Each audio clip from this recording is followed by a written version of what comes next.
asalaamaaleykum mbokk yi déglu dal leen ak jàmm waa FMI ñu ngi wéy ba léegi di saytu koom-koomu réewum Sénégal autolikaay bii di Sud Quotidien moo ñuy xamal ne benn équipe gu bàyyeegoo ca kuréel googu mi ngi woon fii ci mim réew ngir daal di liñatu lépp lu jublu nag ci wàllu financier ci noonu la ñu daal di xamle ne ñoom ña ngay dëggal xayma yi nga xam ne nag IGF di inspection générale des finances ñoom ñoo ko daal di fësal jëmale ko nag ci tolluwaay réew mi ci lii nga xam ne kon moom mooy ci wàllu bor bi ñoom ñuy daal di xamle ne sax lii nga xam ne moom la IGF wax ci bor bi moo ëpp sax ci li nga xam ne moom la ñii nga xam ne ñoom ñoo nekkoon ci bopp réew mi daal di fësal loolu kon di firndeel ne jàngat yu am solo yi nga xam ne nag kuréel bii di IGF moom moo ko fi doon amal loolu ay jàngat yu dëggu la loolu nag moom moo tax ba coolikaay bii di 24 heures moom di xamle ne waa FMI kon dëggal nañu nag bor gu bëri bi nga xam ne nag réewum Sénégal daf ko amal fii ci même réew loolu moom moo tax ba fu mu nekk nii nag bëgg nañu ñu daal di jël ay matuwaay yu am solo ñii nga xam ne ñoom ñoo ñu jiite ñoom faw ñu daal di jël ay matuwaay yoo xam ne daal moom mooy tax ba bor boobu ñu war kaa mën a wàññi ci nu mu gën a gaawee autolikaay bii di bés bi le jour di ñu xamal ne waa FMI ñoom la ñu liñatu moom mooy ne su fekkente ne nag jëluñu ay matuwaay ay jafe-jafe dinañu ko fi nemmeeku ci wàllu koom-koom autolikaay bii di le quotidien ne ci tolluwaay réew mi ci wàllu koom dafa mel ni nag ne waa FMI ñoom de seen yaakaar dafa yekkeeku ndaxte dañoo nemmeeku ay dépenses yu bëri ba pare nag bor bi moom jéggi na dayoo loolu faw nag ñii nga xam ne ñoom ñoo ñu jiite daal di jël ay matuwaay yooyu autolikaay bii di l'info mi ngi ñuy xamal ne bokk na ci nag subvention yi nga xam ne dañu ko def ci wàllu courant bi ñu daal di koy dindi ñii nga xam ne it ñoom ñoo ñu jiite war nañoo def seen kéemtalaay kattan ngir fexe nag ba bor bi ñu wàññi ko bu baax a baax démb sax si ndaje conseil des ministres autolikaay bii di Le Soleil moom moo ñuy xamal ne njiitu réew mi di Bassirou Diomaye Diakhar Faye moom daal di nay soñu gouvernement bi ngir ñu jël ay matuwaay fexe nag ba lii nga xam ne moom moo jublu ci wàllu xëy ci wàllu mbay ci wàllu napp gi ñu daal di ci indi ay jumtukaay yoo xam ne daal dina tax mu gën a suqaleku rax ci dolli moom daal dinay xamle ne nañu xamle fépp lii nga xam ne moom mooy vision 2050 bi nga xam ne barke Dembo Ndiaye lañ ko doon wanale ak askan bi yeewoo fi ci même réew wante it nañu jël ay matuwaay yoo xam ne daal dina tax ba jafe-jafe yi nga xam ne askan bi ñu ngi koy jànkonteel ñu war cee mën a indi ay saafara ci wàllu jafe-jafe yooyu tamit autolikaay bi Dakar Times moom moo ñuy xamal ne ñuy yëngatu ci wàllu secteur minier semi mécanisé ñoom it de ñu ngi ci ay jafe-jafe yu dul jeex ndaxte décret bi nga xam ne dañu koo jël jëmale ko ci seen wàllu liggéey ñoom ñu ngi xam ne daal ne ay gàllankoor dong la leen di indil autolikaay bi di Dakar Times sax di ñu xamal ne démb ci ab ndaje bi nga xam ne nag ñi ŋànk lépp lu jublu ci wàllu secteur boobu ñoo ngi ko doon amal ndax dinañuy xamle ne ci lu tolloog juróom-ñetti junni ci ay xëy nag dina yàqu foofu nga xam ne moom mooy ca Kédougou ñu wax ak autolikaay bii di L'As ci jafe-jafe yu tar yi nga xam ne it askan bay yeewoo ci diwaan yi di Matam Bakel ak Tambacounda ñoo ngi koy jànkonteel ak mbënd bi nga xam ne nag moom moo leen sonal autolikaay bii di L'As mi ngi ñu xamal ne nguur gi daal dina yëkkati koppar gu toll ci juróom-ñetti milliards ngir jébbal ko njabootu ñi lorulee autolikaay bii di Rewmi Quotidien di xamle ne ndimbal googu de askan bay yeewoo ci gox yooyu moom ñoo ngi koy xaar bu baax a baax ndaxte ñoom ñu ngi ci ay jafe-jafe ñii nga xam ne ñoom ñooy ndaw soninke yi sax démb fasaloon nañu seen kàddu di naqarlu nag yéexital gi nga xam ne moom la ñu nemmeeku nag ci ndimbal gi ñu doon xaar ci nguur gi foofu nga xam ne moom mooy ca Bakel autolikaay bii di Rewmi Quotidien moo ñuy xamal ne am na ay dëkkuwaay yu bëri yoo xam ne toog nañu ñetti fan yoo xam ne amuñu pepp ndox gisuñu it courant wàllu politique la ñuy jukki ak autolikaay bii di Sud Quotidien mi nga xam ne tey jii mi ngi dalal professeur Maurice Soudieck Dione nekk ab jàngalekat ci wàllu science politique fële nga xam ne moom mooy ca université Gaston Berger bu Saint-Louis moom ma ngay ñëwaat ci wàllu élection législative yi nga xam ne moom la ñu dëgmal élection yooyu nga xam ne tamit bëri na ay enjeu wante it daal dinañ ci nemmeeku ne ki fi nekkoon njiitu réew moom it bokk na ci ñi nga xam ne dañu leen tabb ñu daal di nekk tête de liste moom loolu ban jàngat la ci am ak tamit lu tax waa Pastef daal di ci élection yi nag bëgg a demal seen bopp loolu moom di Maurice Soudieck Dione daal di ne gis ne lu baax la ndaxte day tax ba Pastef daal di natt boppam waa Pastef dañuy des ak ñoom ak ki nga xam ne moom moo leen jiite di Ousmane Sonko autolikaay bii di yor bi mi ngi ñu xamal ne démb moom mi ngi doon fësal ay kàddoom jëmale ko nag ci élection yi nga xam ne moom la ñu dëgmal moom di Ousmane Sonko di xamle ne waa parti Pastef ñoom ci seen bopp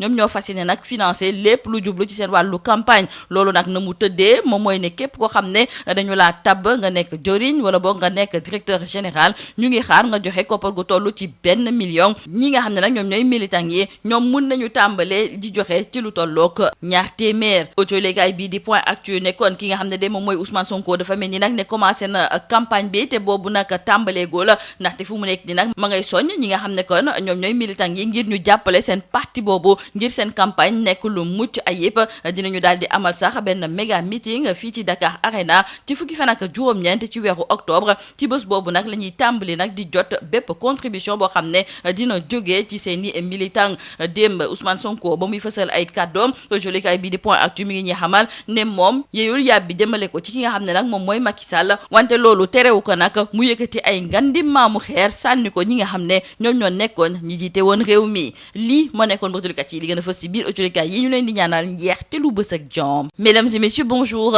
Une équipe du FMI, le Fonds monétaire international, a séjourné ici à Dakar. Cette équipe, nous disent nos confrères du journal Sud Quotidien, a été dépêchée en urgence à Dakar du 9 au 16 octobre. Et c'était pour examiner le rapport de l'inspection générale des finances qui révèle que le déficit budgétaire et la dette publique sont bien plus élevés que les estimations fournies par les autorités sortantes pour la période 2019-2023. Donc, à en croire nos confrères du journal Sud Quotidien, le FMI conforte l'IGF et exige des mesures radicales. Nos confrères du journal 24 heures d'ajouter que le FMI confirme les dégâts concernant le déficit budgétaire qui devrait s'aggraver cette année avec plus de 7,5%. Et en attendant la certification des chiffres par la Cour des comptes, l'équipe du FMI a réitéré l'environnement difficile et les signes de tension accrue dans l'exécution du budget. Dans le journal Bës Bi Le Jour, nos confrères décrivent qu'après les chiffres du gouvernement, voici donc les lettres du FMI. Pour nos confrères du quotidien Le Quotidien, par rapport à la situation économique et financière du pays, le FMI est plutôt pessimiste. C'est pourquoi donc l'institution de Bretton Woods prône des mesures audacieuses et nos confrères du journal L'Info d'ajouter qu'il est essentiel que les autorités prennent leur courage à deux mains pour prendre des mesures rapides pour assurer la viabilité des finances publiques et placer la dette publique sur une trajectoire décroissante. Ensuite, nous disent nos confrères du journal L'Info, le FMI s'est félicité du rapport de l'IGF et de l'engagement du gouvernement en faveur d'une gouvernance solide et de la transparence budgétaire. Justement, hier, en Conseil des ministres, nos confrères du quotidien Le Soleil nous font savoir que le chef de l'État, Bassirou Diomaye Diakhar Faye, au regard des urgences de redressement de la situation économique, a demandé au gouvernement, sur la base de l'audit des finances publiques effectué, de poursuivre les efforts d'assainissement du train de vie de l'État ainsi que la consolidation budgétaire engagée afin d'améliorer significativement les marges de manœuvre des pouvoirs publics. Et il faut aussi noter avec nos confrères du quotidien Dakar Times que des directives sont aussi attendues au niveau du secteur minier semi-mécanisé qui est actuellement en crise.